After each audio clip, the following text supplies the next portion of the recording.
흑암이 있지만 이 땅이 변하게 될 것이다.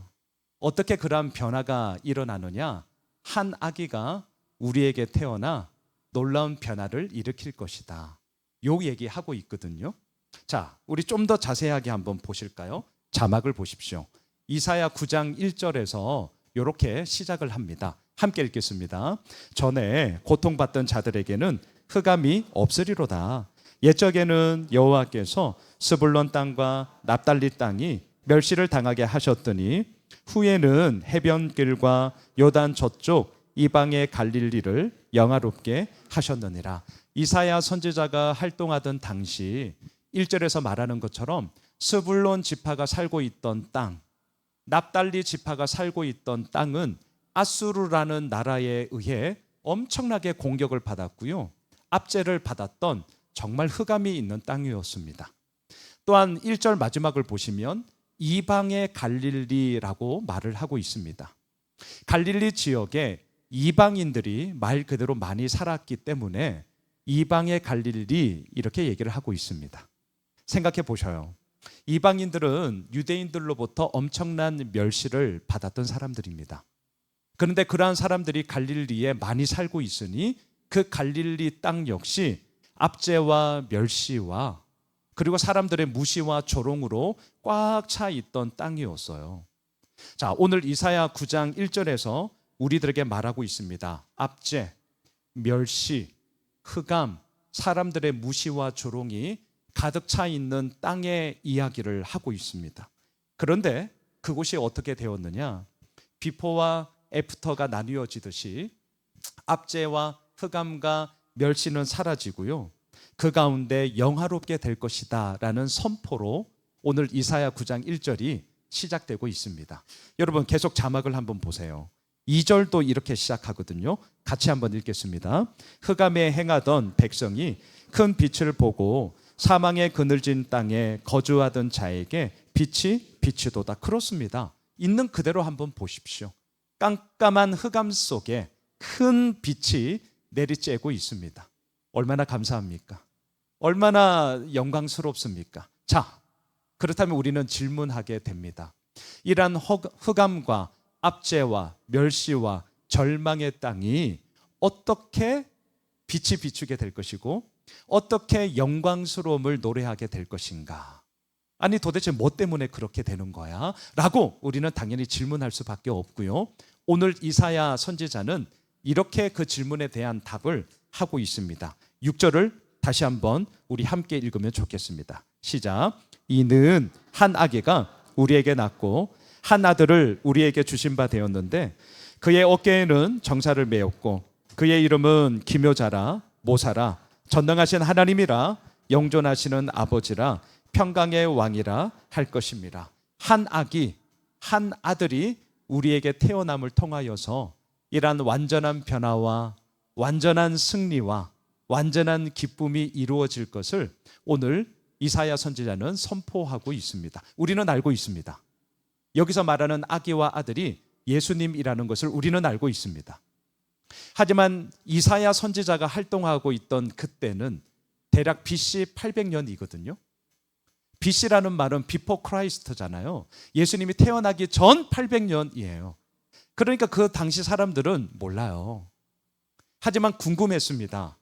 한 아들, 한 아기가 태어난다고 하는데 누굴까? 어떻게 태어날까? 어디서 태어날까? 사람들은 몰랐기 때문에 너무나 궁금했고요. 또한 이 궁금함을 가지고 있었기 때문에 사람들은 기대하기 시작했습니다. 도대체 이 한 아들, 한 아기는 어디서 태어나며 어떻게 태어나며 과연 누구냐?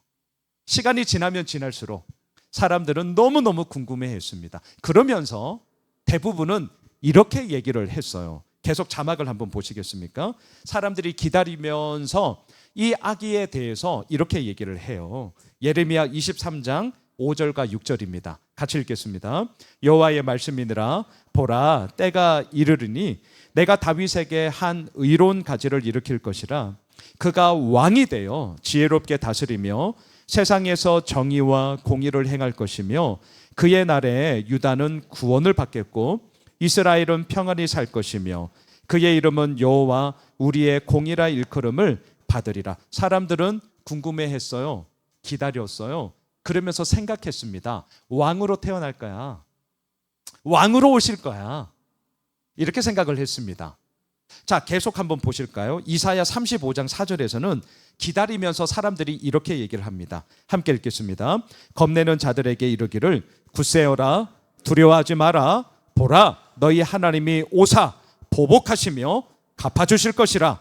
하나님이 오사 너희를 구하시리라 하라. 와, 보복하고 갚아주고 우리들에게 두려워하지 말라 말씀하시며 우리를 붙잡아 주시는 힘, 능력, 권세자로 오실 것이다. 사람들은 기대하기 시작했습니다.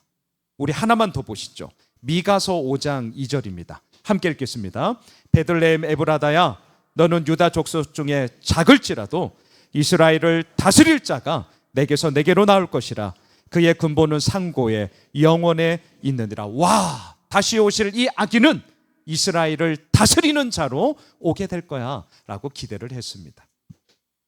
이스라엘 백성들이 기다리던 한 아기, 한 아들은 왕을 생각했습니다. 힘과 권력을 가지고 있는 자를 생각했습니다. 보복하는 자, 압제하는 자, 다스리는 자를 생각하기 시작했습니다. 그리고 그 모습만을 꿈꾸며 그 모습만을 그리면서 사람들은 그 아들, 그 아기를 기다리게 되었죠. 오늘날도 마찬가지입니다. 우리가 살고 있는 세상이 돌아가는 방식을 한번 잘 보셔요. 강력한 힘과 권세를 가진 메시아를 우리는 여전히 기다리고 있습니다. 여전히 세상은 다른 이들을 압제하고 다스리고 지배하는 소위 자기 근육만을 키우기 위한 방식으로 그 모든 것을 이루고자 아둥바둥합니다. 여전히 세상은 내가 더 중요한 존재가 되어야 되고 내가 더 힘이 있어야 되고 내가 더 많은 것을 가져야만 우리의 삶의 가치가 있다라고 우리를 막 내몰입니다. 예나 지금이나 우리가 살고 있는 세상의 방식은 그다지 다를 게 없습니다. 왕이어야 한다는 거죠. 다스리는 자여야만 한다는 겁니다. 지배하는 자가 되어야만 한다는 거예요.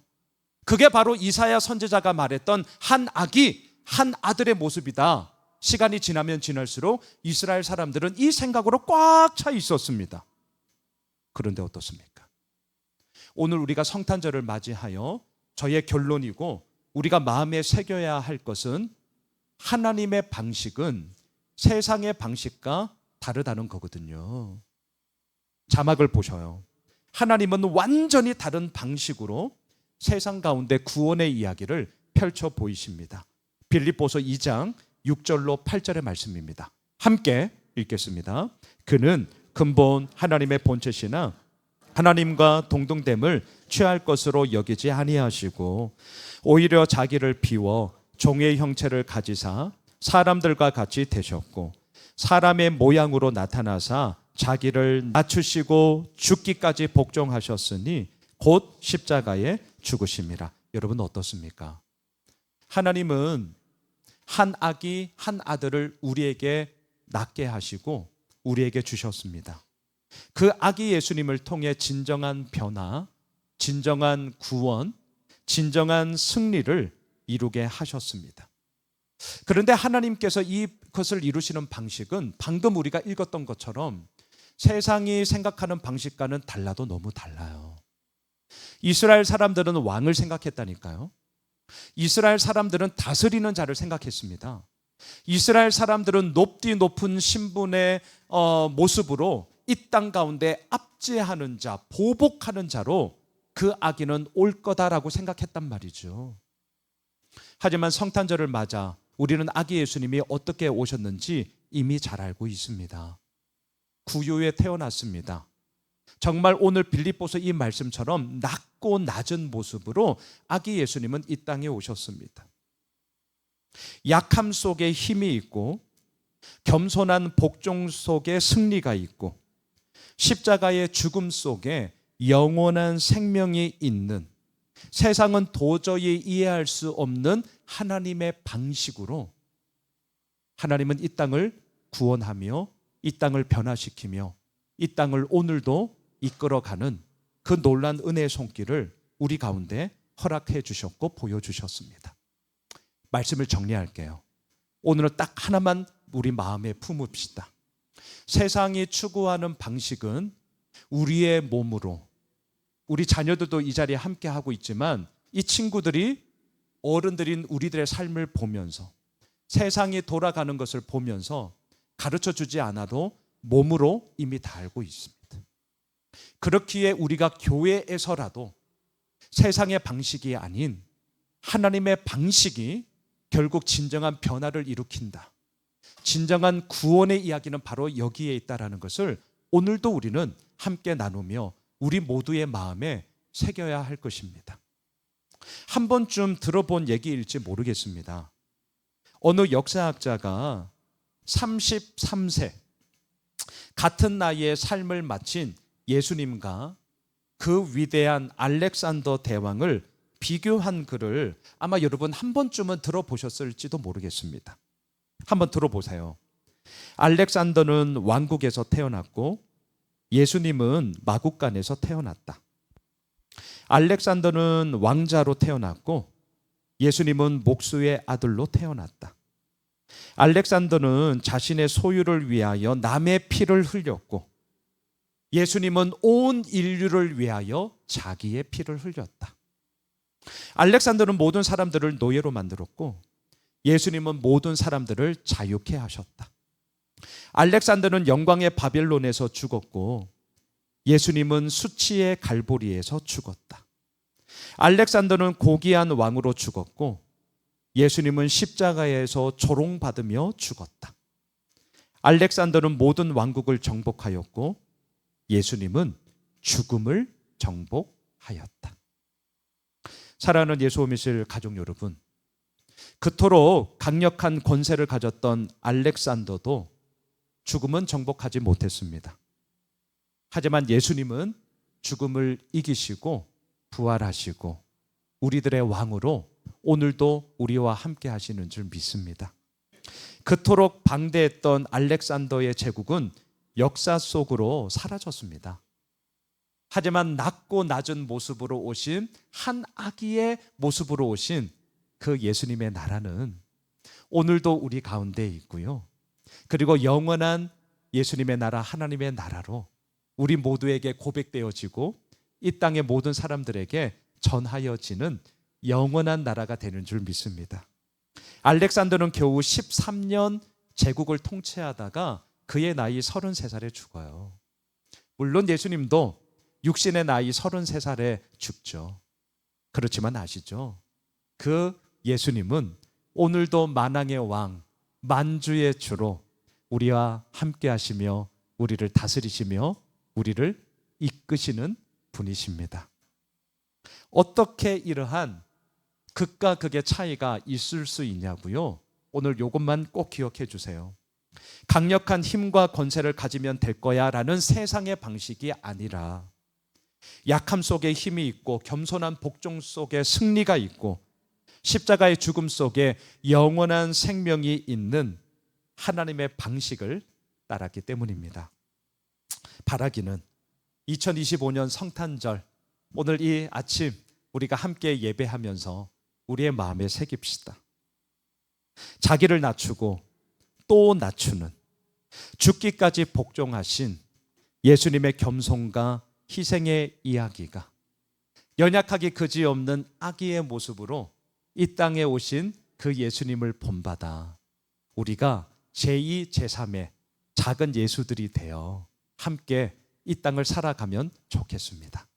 그리고 우리를 통하여서 그 하나님의 놀라운 은혜의 방식은 계속해서 이 땅을 변화시키게 될 것입니다. 바라기는 자기를 낮추고 낮추시사 자신의 모든 것을 내어주신 그 아기 예수님을 우리가 다시 한번 마음에 품으며 그 믿음의 길을 뒤따라 걸어가는 우리 모든 믿음의 가족들이 되시길 주님의 이름으로 축복합니다.